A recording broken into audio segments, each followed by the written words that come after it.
आजच्या या सभेला उपस्थित आदरणीय साहेब,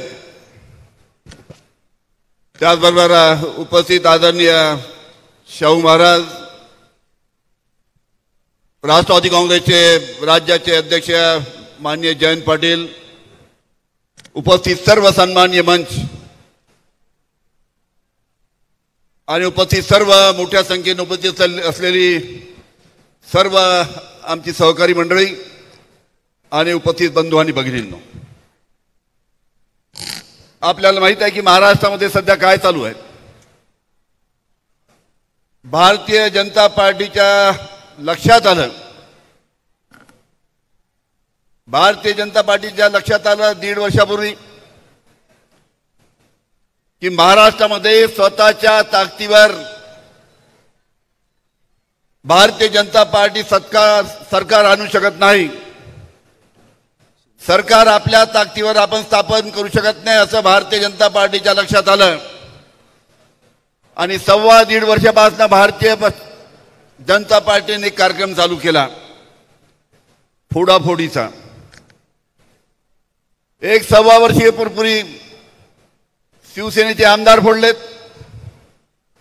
शिवसेनेचे आमदार कशा पद्धतीने फोडले आपल्या सर्वांना कल्पना आहे।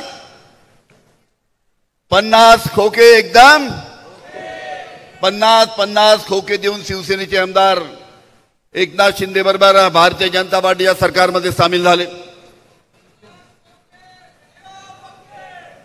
हे सामील झाल्यानंतर त्यांच्या लक्षात आलं की एकनाथ शिंदेच्या नेतृत्वाखाली जेवढे आमदार आपल्याबरोबर आलेले आहेत ते आल्यानंतर ज्या पद्धतीने आपल्या भारतीय जनता पार्टीचा फायदा व्हायला पाहिजे तो फायदा न होता त्यांचं नुकसान झालं। हे जेव्हा त्या लक्षात आलं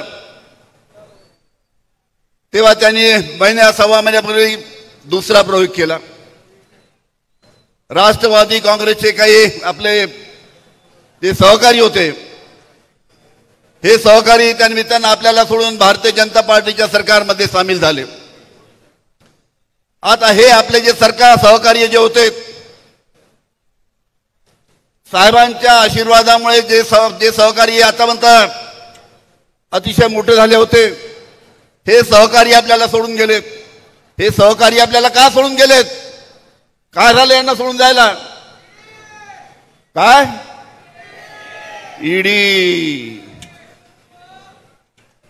ईडीच्या झाकाने गेले सगळे। अरे ईडीची भीती तर मलाही होती।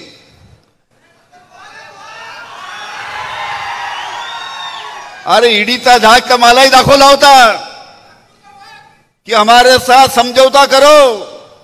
मैं बोलूंगा जिंदगी भर जेल में जाऊंगा लेकिन तुम्हारे साथ समझौता नहीं करूंगा।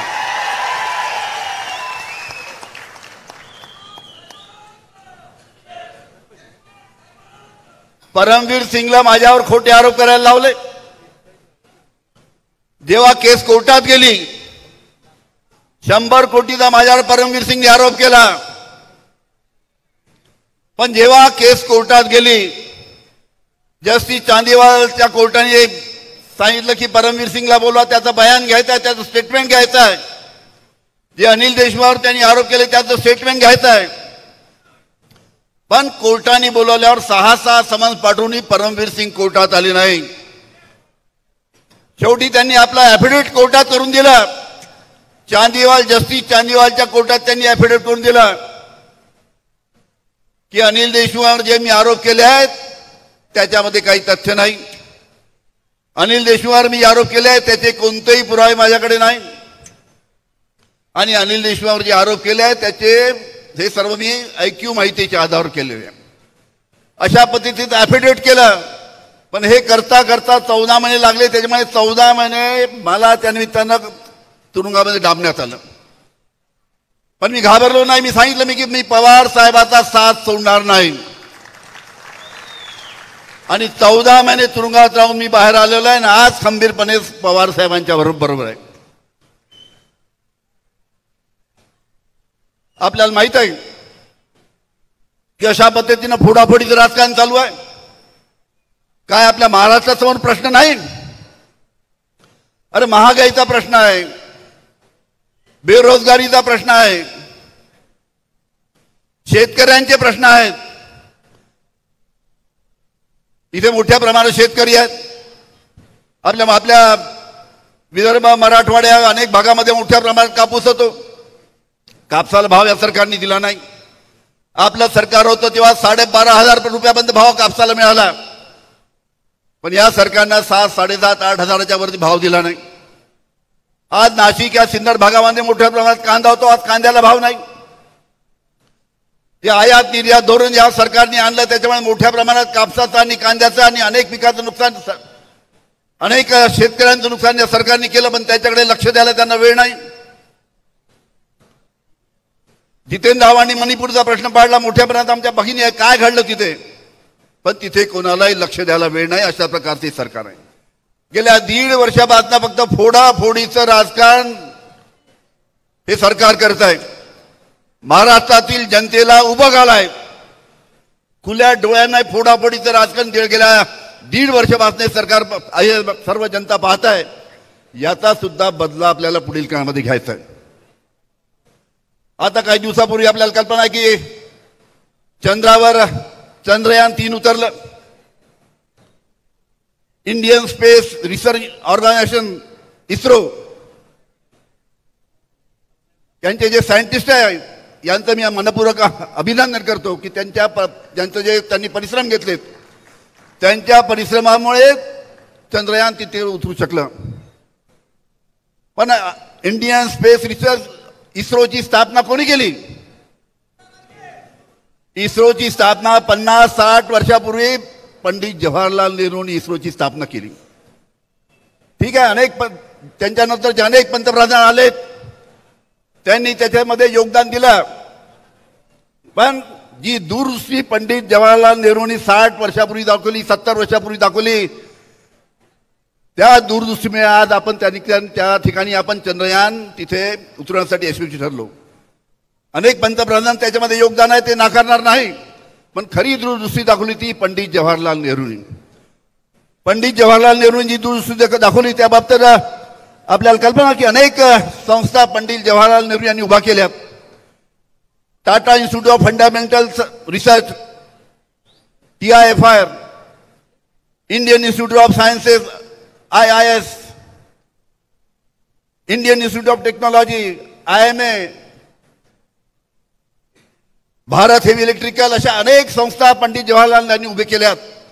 पण दुर्दैव आहे की आज जे सरकार आहे हे सरकार ज्या पंडित जवाहरलाल नेहरूंनी आधुनिक भारताची मंदिरं उभी केली त्याच पंडित नेहरूंना कशा पद्धतीनं बदनाम करता येईल या पद्धतीचे सुद्धा षडयंत्र हे सरकार रचते.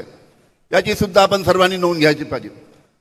अरे ज्या महात्मा गांधींनी आपल्याला स्वातंत्र्य मिळवून दिलं त्या महात्मा गांधीच्या विरुद्ध सुद्धा काही मंडळी ज्या पद्धतीने बरळतात त्याच्यावर सुद्धा सरकार त्या निमित्तानं कारवाई करण्यासाठी त्यामुळे पुढाकार घेत नाही. आज ओबीसी समाज मोठा आहे महाराष्ट्रामध्ये. आज आपल्या ओबीसी समाजाचे जे स्थापित आदर्श आहेत, महात्मा ज्योतिबा फुले असो, सावित्रीबाई फुले असो, छत्रपती शिवाजी महाराज असो, शाहू महाराज असो, यांचा अवमान कसा करायचा या पद्धतीनं अनेक मंडळी, राज्यपालासारखी मंडळी पुढाकार घेत आहेत. ही अतिशय दुर्दैवी गोष्ट आहे. आणि अशा या परिस्थितीमध्ये बंधू आणि भगिनींनी आपल्याला आदरणीय शरद पवार साहेबांच्या खांद्याला खांद्या लावून लढायचं आहे. कुछ आगे के 7-8 महीने ये सरकार यहाँ पे है, कुछ चंद महीनों की सरकार महाराष्ट्र में है. आगे 2024 में चुनाव आएगा और ये चुनाव में कांग्रेस पार्टी, राष्ट्रवादी कांग्रेस पार्टी और शिवसेना, इनके जो सब नेता है जब इकट्ठा पूरे महाराष्ट्र और महाराष्ट्र के बाहर घूमेंगे तो पूरा माहौल बदल जाएगा और 100% महाराष्ट्र में महाविकास आघाड़ी की सरकार आएगी. सिर्फ चंद महीनों की बात है. एक शायर ने बोला है कि थोड़ी देर की खामोशी है, थोड़ी देर की खामोशी है फिर शोर आएगा, थोड़ी देर की खामोशी है फिर शोर आएगा. अरे आपका तो सिर्फ वक्त है, हमारा दौर आएगा, हमारा दौर आएगा, हमारा दौर आएगा.